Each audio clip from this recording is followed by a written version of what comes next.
All right, here we are, an episode of the Grail. An incredible guest today. Introduce yourself, my man. I'm Jason McCarthy from GORUCK. GORUCK. You know, it's funny. I don't know what rucking is at all. And then I looked at it and it was like backpack with weights and you Yeah. go out walking. And I was like, when I was growing up, that was called going to school. Just books in the backpack and head to school, man. But Yeah, a lot of people were a lot healthier too when they were in school than when we all start living behind screens. So I hear you.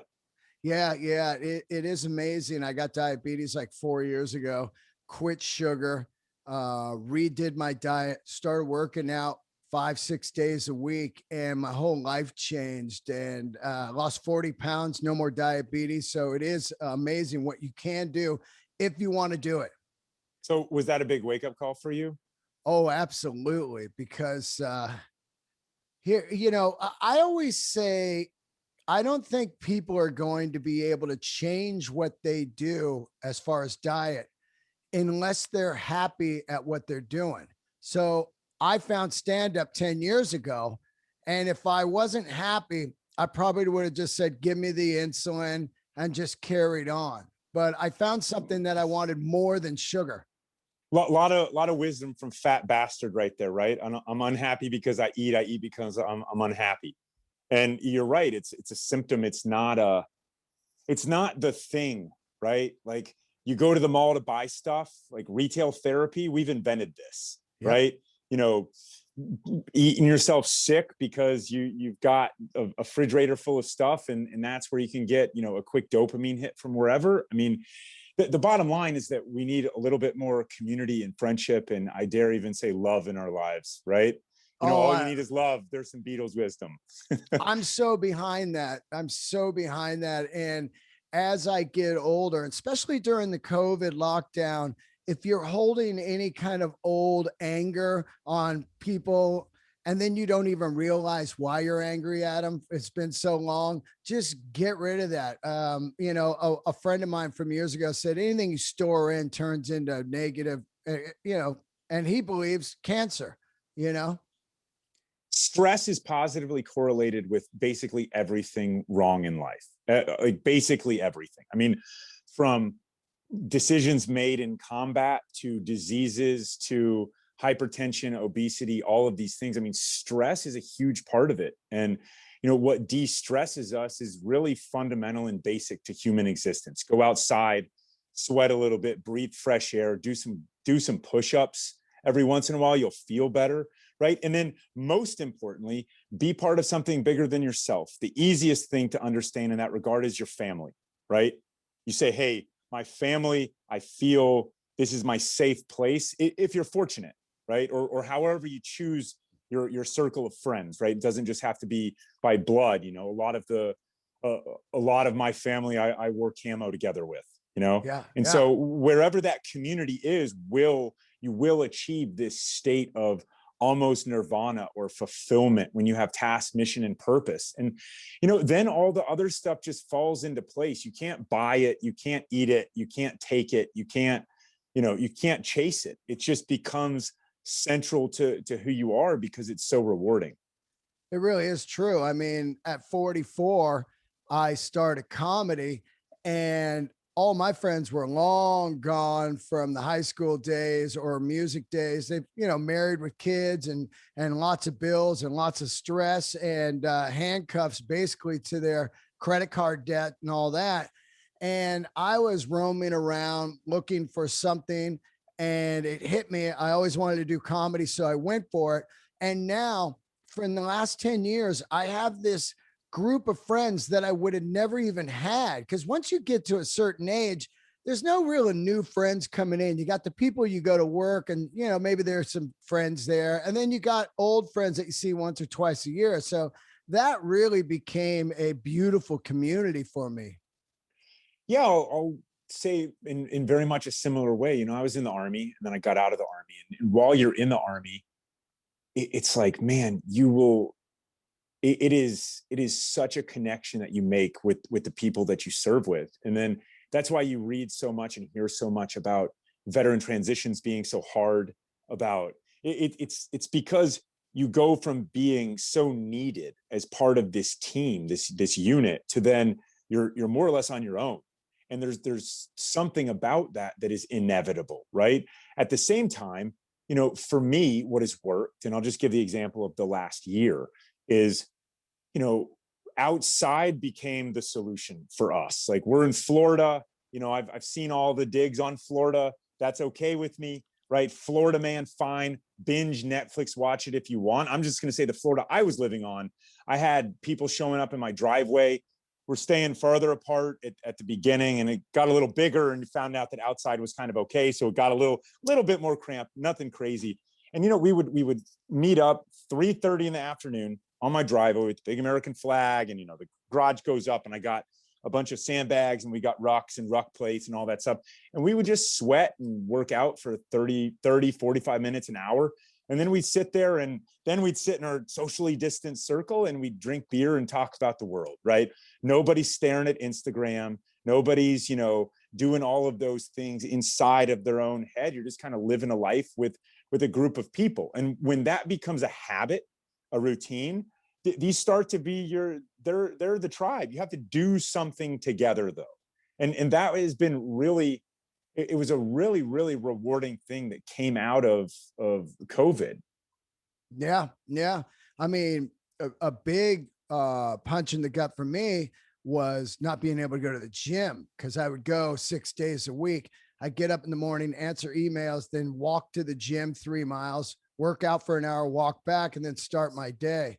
So once that was gone, I had to find a replacement for it. And I was born and raised in Yosemite. I love hiking, and I just started getting out in it, you know. Also known as rucking in the mountains. Yeah, rucking in the mountains. I got a terrible neck, so I can't put anything on my back. You know, I had some neck surgeries, but I do love, like, especially going to like Yosemite and getting up to Half Dome, you know, or the Yosemite Falls. It's just so electric. And if you do it with some friends, it almost feels so weird. Like, it's like this, wow, we're not even on Everest, you know, but we're like, we made it. It's so funny to think about the guys that did Everest. That must be a crazy bond. Yeah, metaphorically speaking, electric. It's actually anti-electric, right? Yeah. Oh, yeah. I mean, you're just so disconnected, which is, you know, these things, we think that we're discovering things for the first time, but we're not discovering human emotions for the first time. And when you kind of say, look, we still need to go outside with our buddies and do hard stuff and breathe fresh air, it sounds so basic. You just have to do it. You know, I'm not going to say you were fortunate to have a health scare, Yeah. but if you get these wake up calls in life, the trick is to do something about it, right? I mean, what are you going to do now?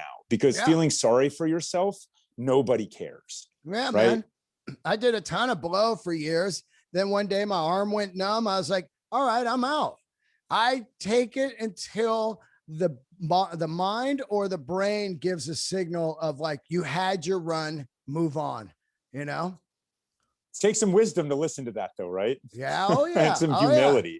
Well, a lot of people email me every day and they're like, hey, man, how do you do it? And they're thinking I'm going to give them some kind of, you know, backdoor secret, like, well, you can just eat all of you want candy, but at 9 a.m., you know, like, there's no secret. It's quit sugar. Well, everyone's looking for a silver bullet, right? And this is a part of a byproduct of our ecosystem, where all of the marketing, we have so much wealth, right? God bless America. I mean, literally, I will fight, bleed, and die for our country, our people, and our way of life.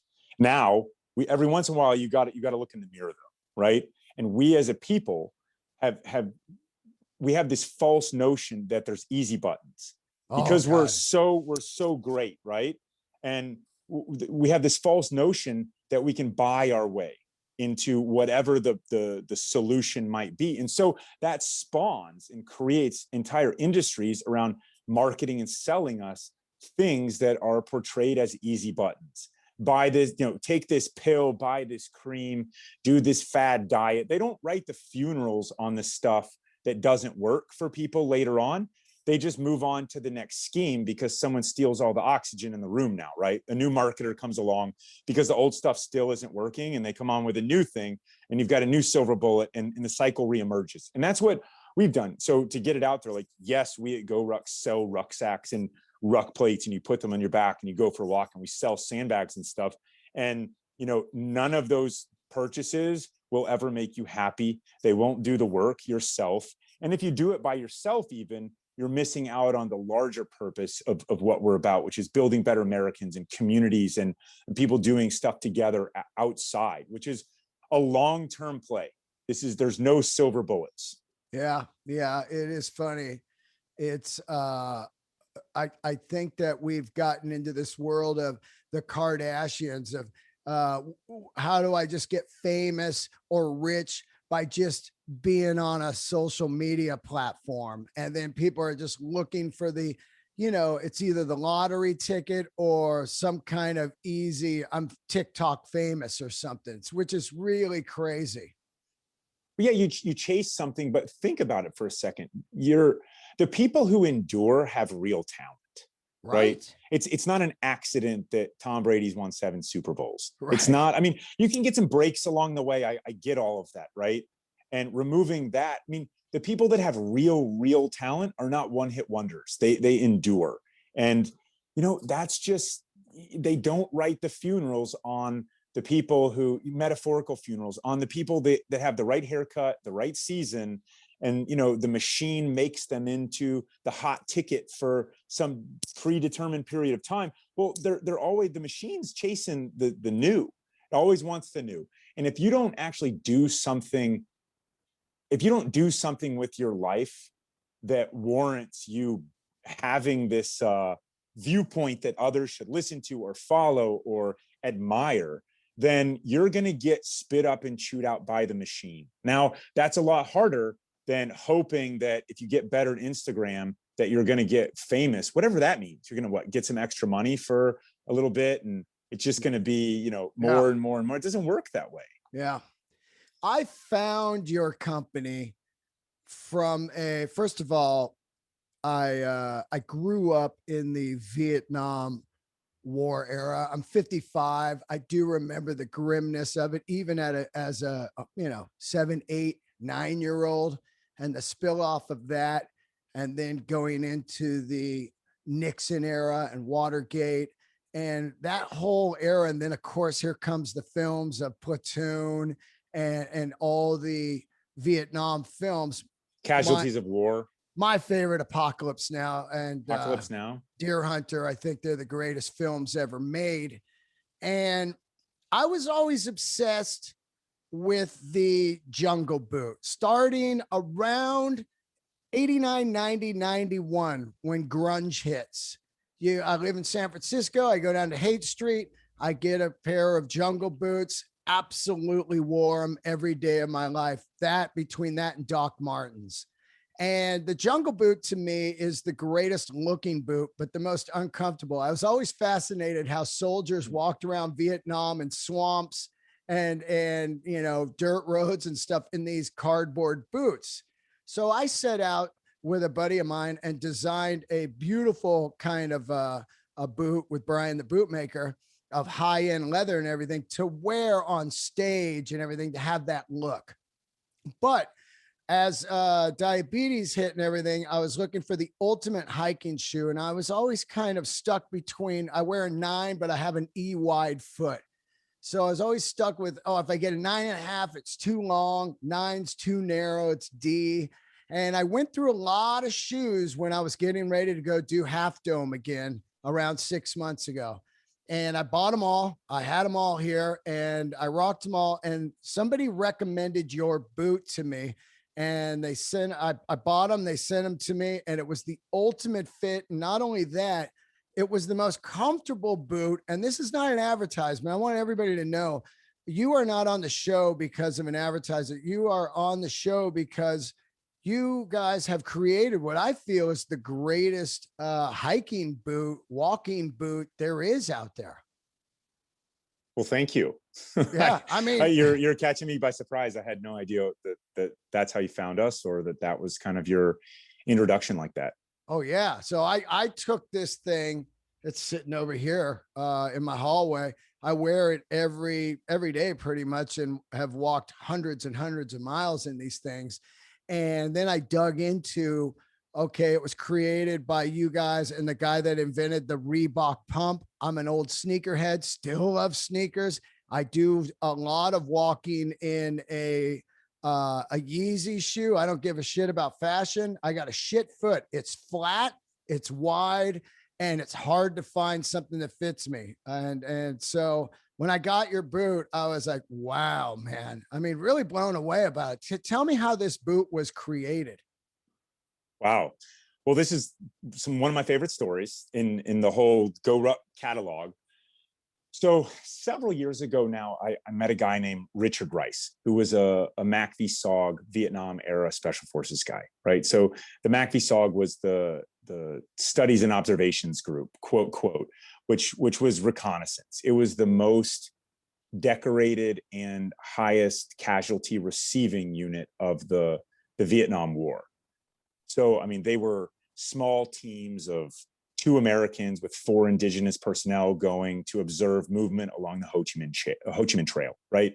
And you know, he excelled in that profession and went on to have a almost 30-year career within special operations, from, you know, moving over to plank member at Delta Force and a lot more other special forces stuff along the way. But I didn't know very much of that story at this time. I knew he had served in Vietnam, and the jungle boots were a beloved pair of boots. Now, when I went through the Special Forces qualification course, starting in 2003 basic training, 2004 Q course, we also got issued, or we bought, I think we actually bought jungle boots at that time, but we had to do some heavy modifications. To your earlier point, they were not built like sneakers. And so there was this thought of, how do you take them and make them more like sneakers? Because the foundation of Special Forces training is rucking.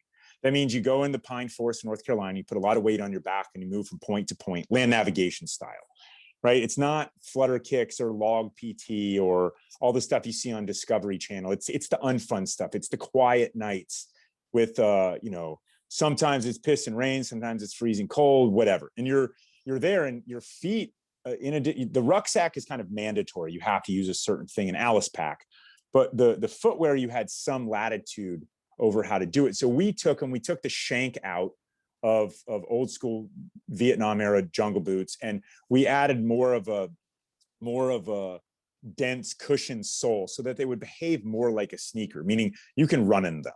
Right now, this was done at a boot shop right off the Yadkin Gate at Fort Bragg, and literally it was go there. They called him the SOPC Special because that was the name of the prep course for selection. We went there, and it's where everybody went. Anyway, that was my favorite boot throughout my whole career. And it was my 5-year career. So you would get a stock boot and take it to somebody and they would modify it for you? Absolutely. That is a very, very common thing to do in and around military bases. Wow. Yeah, which is, I mean, I can get with you offline. You can do that with anything, right? Right. They would have various Vibram soles there. And, you know, we would say, you know, there's a toe cup and a heel cap, or vice versa. Paul always, yeah, it's always correct. Toe cap. Yeah. Yeah. And so what we found over time is you can't get rid of the toe cap, because if you're walking through the forest and you kick a tree branch or whatever, all of a sudden your big toe is twice as big. You're getting on new hot spots and friction points. And if you remove the heel cup, then when you go on uneven ground, you start shifting too much and the boot takes on a different shape, right? So your foot will naturally expand throughout the course of the day, the week, the month, however it might be, just by virtue of being on your feet, which is good. It's just, you know, it's a natural part of rucking and frankly, just moving on your feet. So what we found out was the sweet spot was just remove the shank, make sure that the bottom is good to go, and that you have the correct insert that works for you. Because no matter what they say, there is no one pair of shoes or one pair of boots for everybody. Feet are very different. There's tons of bones, different shapes, different sizes, all that stuff. So, you know, that was my favorite boot. And we had then fast forward, and then I'll fast forward really quickly, is, you know, we had started GORUCK, and there was with a rucksack. Like these are kind of like some of the assault rucksacks I had when I was in special forces. You get used to carrying weight. There's certain elements that you want to have. It should ride high. It should ride close to your back. You're not bebopping like you did on your way to school, looking cool with slung over one arm and all that stuff. That doesn't work when you start putting real weight in it, right? Yeah. Or when you don't have, Gumby style bones like my kids do right now, right? Yeah. And so fast forward, and we were already, established enough. I mean, 2016, 2017, I met Rich, and I had met Paul through some Reebok connections, and Paul was the guy who invented and designed the Reebok pump. And, at GORUCK, quality is kind of life or death to us. And it's one of those things where I'm not willing to have us sign our name on this stuff that's intended to go to war if it's not meant to go to war, right? So, my buddies are judge and jury of the stuff that we do, which, we have several of them that are a nucleus to our company now, but it's got to hold up. It's got to just work in those situations. And it was like, okay, well, I met Paul. What I'm getting at is I might be a footwear user, but how to design and develop and perfect and do all of that, like, I don't know how to do that. It's which factories and all this stuff. And Paul and I became really, really strong battle buddies on that regard, because I know lots about rucking and I got a lot of experience like that. And he knows everything about footwear, right? I mean, billions and billions and billions of dollars of his shoes are out there, right? What was he retired from Reebok and just floating around? What happened there? So he was on the tail. We met through Reebok. We were kind of in chats with Reebok at the time, and those didn't go anywhere. No ill will. They just didn't kind of work out with the brands, and met some really dear friends there, Paul being one of them. And so we made friends. And then as he was transitioning out, he started, because he was out of Reebok by this time. We started working on what would become MACV-1, our jungle rucking boots, right? And so that means factories and drawings and sketches, and then that whole process that it's second nature to him. And I don't know the first bit of it, because look, I mean, you have to find, no matter how good your stuff is, you have to execute on it. And that means you have to have the right factory with the right quality and the right ability to kind of adapt and scale up. And so I asked, early on in that process, I met Rich, and we just kind of hit it off. And I asked him if he would like to be a part of this, because he's got twice as much experience with anything special forces related than the next 10 guys behind him. I mean, he's just a wealth of knowledge and experience at really every level of the Army and within special operations. And so he's a huge mentor and a dear friend of mine. But the thing that I did was I asked him, because we were going to build these boots in Vietnam, which is the place where we could get the best quality. America is not built for this kind of footwear at all. That's where Doc Martens are made right now, Vietnam. Yeah, I don't doubt it. And so we were going to go over there, and I'm like, hey, this would be, because I always try to, life's too short. I want to try to cram as much into it with friends that I have and push the envelope and have great experiences and stuff. And so Rich had not been back to Vietnam since the Vietnam War. Wow. And, it's a delicate thing to ask someone that you don't know that well. But I asked him, like, hey, would you like to go back to Vietnam with us and be a part of this project? And, his life was at a point where he was in between stuff as well, because he was in education for 20 years after the military. And he's like, I got to think about that. And he got back. He's like, oh, man, I thought about that forever. Well, the next day I got a note from him. He was like, yep, I'm in. So, and once, he's the kind of guy, his yeses are yes and his no's are no. And when he said, I'm in, he was all in. So we went back, and we furthered the R&D process, which took years on these boots. And we tested out some, and we met with the folks in the factory, and we better understood all of that stuff. But we also rented a car, and there were 4 of us that went over. Me, Paul, Rich, and another guy named Andy, who's on our team, that could help us document the trip and help on a bunch of other stuff. But we also rented a car and drove all around South Vietnam together. We went to some of the old places where he was stationed, and it was went to shoot the American War Museum, which is what they call it in Saigon. Wow. And just from the first trip off the plane, when he saw what he recognized as Viet Cong or NVG, not NVG, North Vietnamese uniforms there, it was like, it was a hell of a trip. And we became really, really tight in that period of time. And so there was just, these boots are full of soul. I mean, there's just such a rich history to the way that we have approached them and the testing process. And yeah, the back end of building an excellent product for the use that we have in mind, which is your feet need maximum support. You're going to be on them all day. And, you know, they need to just work, but also to just the legacy that these boots represent and the stories that they represent as well.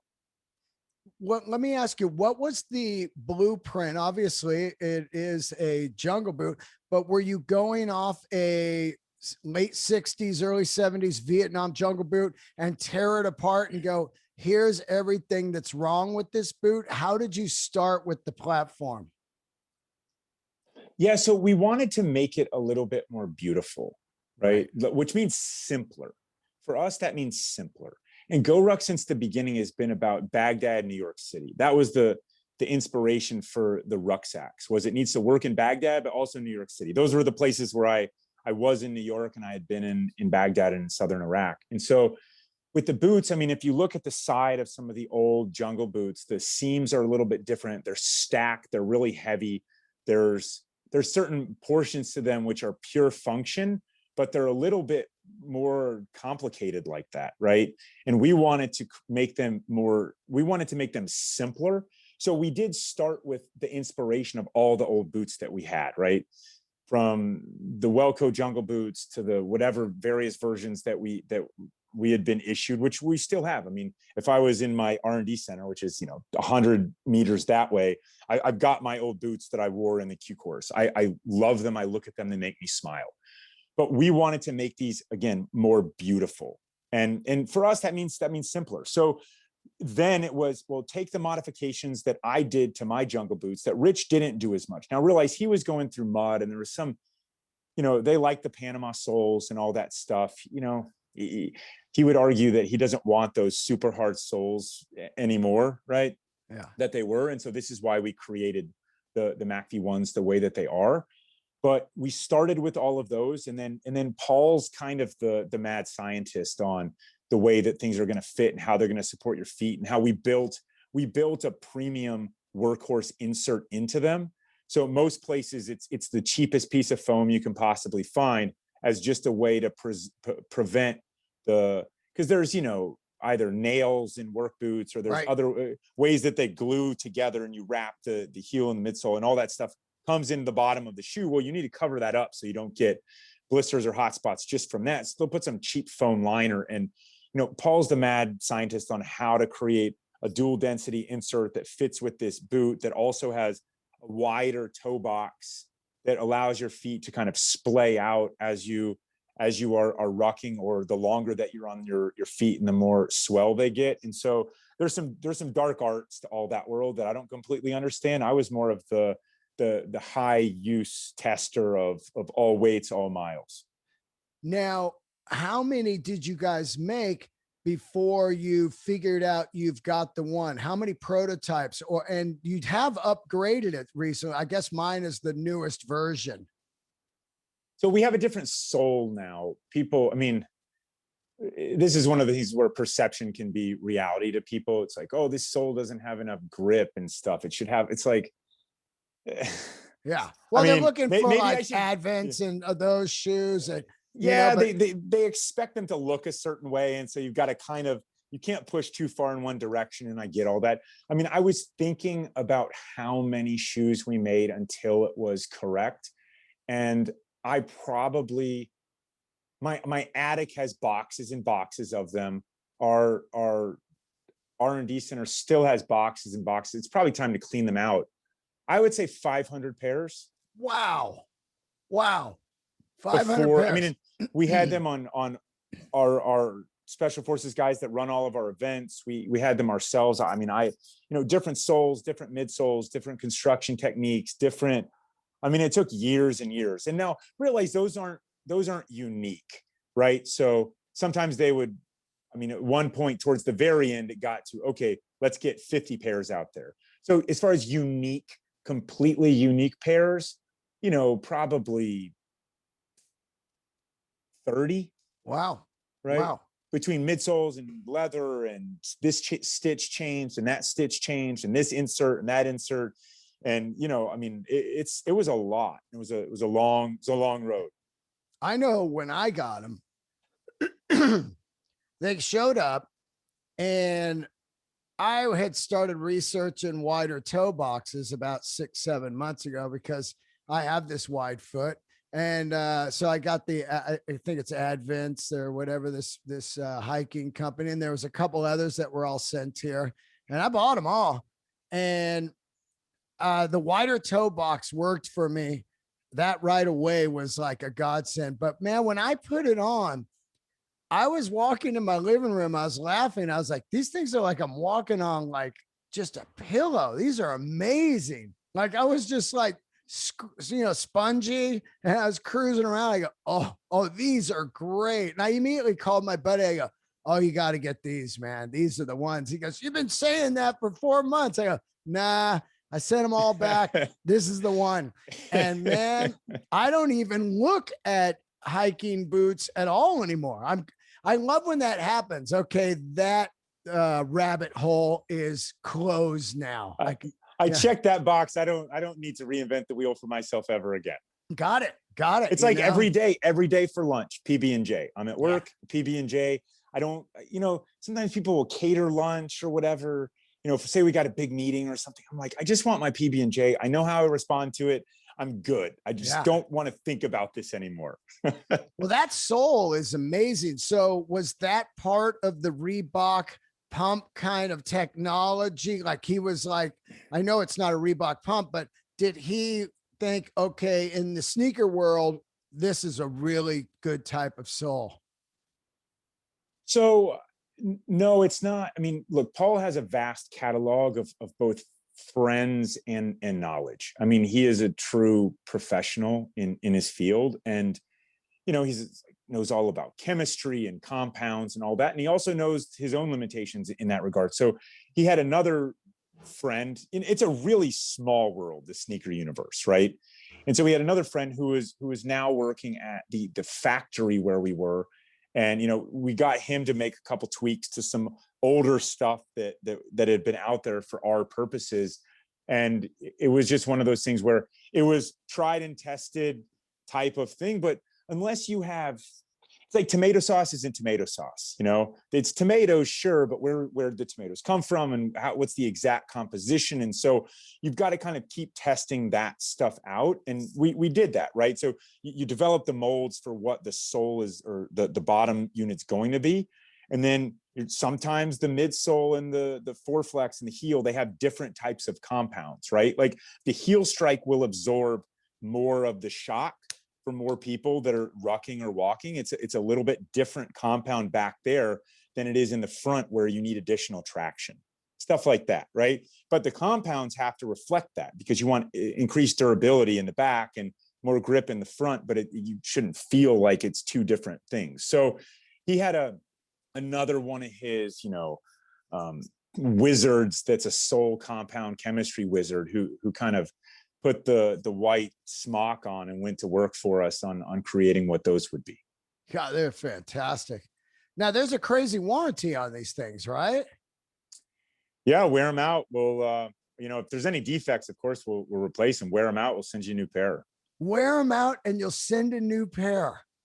This is incredible. It's like that Doc Martin. They have the one boot series that they have where it's like a work boot. You wear it until it's dead and they'll send you another one. It's called one boot. It's the last boot you buy. But how do you survive on something like that? Do you think people really won't wear them enough to wear them out?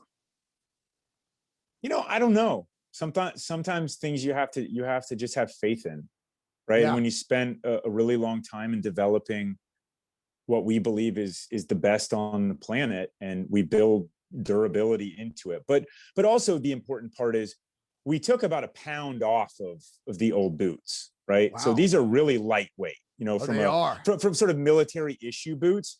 That's you get rid of the really heavy sole, because you can build a really, really heavy boot out of steel if you want to, and it'll last forever, but it's not going to be comfortable. So there's a sweet spot there. When it comes to this specifically, things like lifetime guarantees, I mean, we did that out of the gates on the rucksacks too, right? It was, hey, it's GR1, it's built in the US and it comes with the lifetime guarantee. And I had no idea how that was going to go, but I do know that I wanted us to stand behind the products. And the more important part to us for lifetime guarantees is that it's a forcing function on our operational team to ensure that there is quality. Because if lifetime guarantees are basically marketing driven, then it's marketing people that are kind of writing this off as a budget line item. Now, oh, we have to send out this many replacements. We'll send out, this many cheap things to replace the old cheap things that broke. Now, I'm not saying that's inherently, like, it's not inherently evil, right? At all. Like, you'd rather have a company that does that. What I'm saying is we're still small enough to where all the departments are very much connected. And we have to just believe in our products enough to stand by them in a way that people respond to. And, you ask people to give your brand a shot and see if something's for them. And, I don't want to waste people's time either, right? Like, this isn't, I'm not Willie Loman. I'm not going to go out and peddle cheap shoes to people and be unfulfilled by it.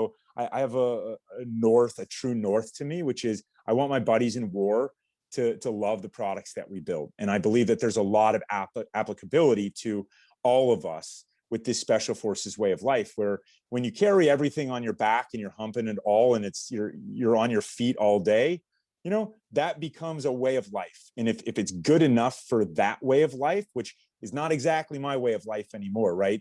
Mad respect to those currently serving, then it's good enough for me. And so, it's one thing to say it. It's another thing to say, hey, this is what we mean by saying that. And another thing that blew me back was the price. The price is amazing. What are they like? I can't even remember, 180, 160 or something. How much were they? Well, there's different price. I don't have it right in front of me, so I don't want to get it wrong. I mean, they're not $500. Let's just no, put they're it not that $500. And this is kind of this gets into kind of a question of American manufacturing versus overseas, and we certainly do a lot of both now. We started out exclusively with Made in America, and with footwear of this kind of footwear, it is not possible in America right now to scale at quality this kind of footwear. At least if it is, we couldn't find it, and we got people that know where to look, right? And so it's like, look, it's not as costly. You can Google durable made in USA boots, and if they're really high quality, you're going to pay double or triple what our boots are. And those boots are great, right? I mean, I have an old pair of leather Red Wings, and I love them. Those boots are for a different purpose than that's totally than different thing, man. I mean, I've got 5 pairs of boots, and some are high end, made by my buddy. He's a cobbler, but this was a boot I was looking for to work out, hike, and run and everything in. I've never had anything like it. So that's the special forces way of life right there, right? It's got to be adaptable. It's got to be anti-fragile, and so that's exactly what we were going for. And, at some point, if it costs too much, then it's not, people won't use it for what we intended it to be used for, right? If you start charging $400 for a pair of boots, they're going to rub it with a diper, and I don't want to mess my boots up. It's like, we want it to get out there and people need to use it. And so, nobody has the perfect solutions, and we certainly don't, on what something should cost and all of that stuff. I mean, to me, it's worth a lot more, but at the same time, we're trying to come out with great stuff at a fair price. Hold on, let me get mine so people can see what the hell we're talking about. Hold on. What's up, folks? Just here chilling. Had no idea we were going to talk this much about the boots. It's awesome. All right, here's there. Mine. You got them. Is this covered in those crescent. Are not brand new, which is awesome. No, that's what I love to see. I wear these 5 days a week when I'm walking and hiking and working out, and I love the Tasty logo on the side. I love the Vietnam Jungle Book boot look. Like this is the newest one because it's got the green. Before they had the desert sand and the black, and the quality is unreal. I mean, I beat the shit out of these things, and I wear them every day. They're just fantastic. Well, awesome. We have this kind of joke. I have a dog named Monster, and he's a chocolate lab, right? People, our kids are not afraid of monsters. Yeah. But the joke is like, if you buy our stuff and you just leave it in the closet, Monster's going to come take it from your closet. So it does really make me happy when I see people really using our stuff, because that's why we design and build it, and we love to see it put through the ringer. Now, how is it taken off? I don't know anybody. I tell everybody about it. I don't know anybody with them, and now I tell everyone about them, and they're buying them. How's it going? I mean, footwear is a very difficult industry to crack into, and it's those, and we have ballistic trainers, which are two of our top 6 products. So it's great, and the surprising. I mean, like, look, we're not $1 billion company with anything like that. The surprising thing is we don't do a lot of marketing directly to the military, despite our roots. But our number one selling style of footwear is the 8-inch Coyote version of those exact boots, because they're uniform compliant. Right. So, I was up at an event that we were running in the Fort Bragg area in January, and a lot of the guys were in the special forces qualification course now. And they came over and they said, these are the boots I wore for the entire, all of selection. I'm like, that's awesome, because if I was going through selection right now, those are the exact boots that I would wear too. So that's the kind of feedback that makes our day. And we love to see people use it really hard.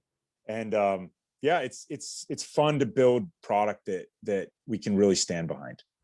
I totally want to get Henry Rollins in a pair, because he wears, like field boots and that whole thing. And I know that he would love them, because we'll send him anything if you shoot me a note. I'm a big Henry Rollins fan. The iron doesn't lie. Yeah. And Marin wants a pair, man. Marin's like, oh, I like those. I'll try those out. Cause Marin and I hike like twice a week, Mark Marin. And, it's just, I love to shout out people that have a great product. And I was like, I got to have these guys on the show, man. This shoe has really, really changed my game as far as hiking, like sneakers fall apart. They also, water gets in them or whatever. I walk my dog a lot. She goes wherever she wants, and where it's just like, oh no, mud, water. So it's just been perfect, man. What kind of socks do you wear? I just wear, dumb socks, Well, I would recommend, the more serious you get, like, pick a merino wool blend. Oh yeah. And that's kind of, yeah, for sure. That's kind of the sweet spot along how you can, if it works for you, don't break it. Right. But at the same time, you get these socks that when it's hot out, you stay cool. When it's cool out, your feet are always going to overheat. So I kind of take that, but you want the water to go away from them, and it's supposed to drain. But that's why you have the drain holes, right? It is, right? I mean, these are proudly not waterproof. Right. And I say that because waterproof boots, number one, well, first off, if you're, sitting around a campfire in Siberia, that's awesome. Get yourself some waterproof boots. They'll help your feet stay warm. But if you get out and about, when you're moving, your feet are sweating. It's an enormous sweat region of your body, and that just will be a thing. So if you step in water, right, and it goes over your ankle, however high your boot is, and it gets into a waterproof boot, there's nowhere for it to go. So where the roots of jungle boots are, you're in the jungle, your feet are definitely going to get wet, and so you have to have a way to get rid of the water, and to do that, it has to happen with your natural gait, which is why the drain holes are where they are. Man, you got a home run design here, and I love your company and I love your boot, man. And that is no lie. I just I want to get another pair, because I'm the type of guy. I am a freak. When I find something I love, I buy the second pair, because I am afraid later on that, oh, they changed the sizing, or oh no, because I'm really finicky between 9 and 9.5. And this boot is the first boot that's really fit me out of the gate, where I'm like, wow, I don't have to get it stretched. I don't have to break it in, or any of that. And so I'm always the guy like, I got to get a second pair of these. And the second pair I'll just wear on stage. I'm a comedian, Yeah. so that'll be my nice pair. And then well, the good news is that the way that we are, I mean, we're the big companies that are always changing everything. I mean, it's an enormous process to change lasts and molds and all that stuff. So that's not going to really be in the cards for us. Good, man, because that is always, I see it in these reviews, say on these other shoe companies, people would be furious. They're like, oh, I've been wearing your shoe for years, and then you change the sizing and they don't fit me anymore, just out of nowhere. And what they don't know is, no, what they did was they went to a cheaper factory in another country and found, and I mean, look, I wear the, and then they had to redo the molds and the lasts. Right. That's what happened, and it wasn't a perfect one-to-one, and that's just kind of how it goes. Or someone new became in charge, and everyone's got to make their mark, and that's just kind of not. I mean, we've barely touched our original rucksack. It's 10 years later, so it's How long you been in business? Officially started in 2008. First revenue was 2010, and been growing ever since. Man, I want you to be around forever. Just for, I dig you and I dig what you guys do. So thank you so much for being on the show. Tell everybody your Instagram and your website. We're at GORUCK.com. Instagram is at GORUCK, all that fun stuff. And personal Instagram is Jason J. McCarthy. And it's GORUCK. You got it. GORUCK. Right. GORUCK. Yeah. GORUCK. I was so funny. I was like, what is rucking? Just give me the boots. Good. Follow me after, man, and I'll follow you back. And I hope to meet you face to face one day. And I can't thank you enough for doing the show. I just love what you guys do. And also thanks for what you did in the service, man, for us, Thanks. I really appreciate it. It was the honor of my life to serve America in that capacity. So I'm trying to figure out other ways to reinvent myself so I can keep doing some good. It's great, man. And thank you for doing the show. Thanks. All right. I'll talk to you later. Yep. See ya. Thanks again. Yep.